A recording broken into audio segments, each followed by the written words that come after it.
આજે છે ને આ વ્લોગમાં હું ક્યાંય નથી દેખાવાની અને એનું રીઝન છે આ બે ટેણિયાઓ. ટૂંકમાં એણે એટલા તોફાન ચાલુ કર્યા છે ને, મતલબ કે તમને બધાને ખબર જ છે કે મારો પ્રસંગ પતી ગયો હતો એટલે હું મારા બેનના ઘરે આવી છું ને હું અહીંયા 2 દિવસ રોકાવાની છું.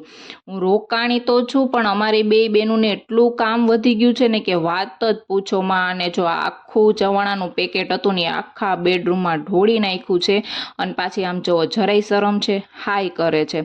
અને આવડિયા છે ને એ મારા બેનનો પાસપોર્ટ સાઇઝનો ફોટો લઈ અને રમે છે. રામ જાણે એ ફોટામાં શું હોય ને, મેં એની પાસેથી કેટલી વાર લેવાની કોશિશ કરી પણ મને એ ફોટો આપ્યો જ નહીં. એટલે છોકરાઓના આવા તોફાન હતા ને એમાં અમે બે બેનું ક્યાંય વ્લોગમાં દેખાણ્યું જ નથી. એમ થાય ને કે આપણે હજી દેખાય હાલો વ્લોગમાં. ત્યાં જો આ જોવો, ટૂંકમાં આના આવા પરાક્રમ હવે આણે કર્યું છે ને એટલે જો હવે આવડિયા કરે. અને અમારા ધન પાછું અલગ હોય, પહેલાં તમને લોકોને હાય કેવું ફરજિયાત છે એને, અને પછી જે બી કરવાનું હોય ને એ બધું ચાલુ કરે. અને આમ જોવા આને મતલબ, અને છે ને ભાઈ આઈ નો કે this is unhealthy for our child, પણ શું કરીએ, રડે, રોડ ઉપર લોટવા માંડે તો આવા તડકાનું શું કરવું બીજું. તો પછી જો ફાઇનલી એમને છે ને આપી જ દીધી આ વસ્તુ અને ભાઈ બાય બાય. બીજું શું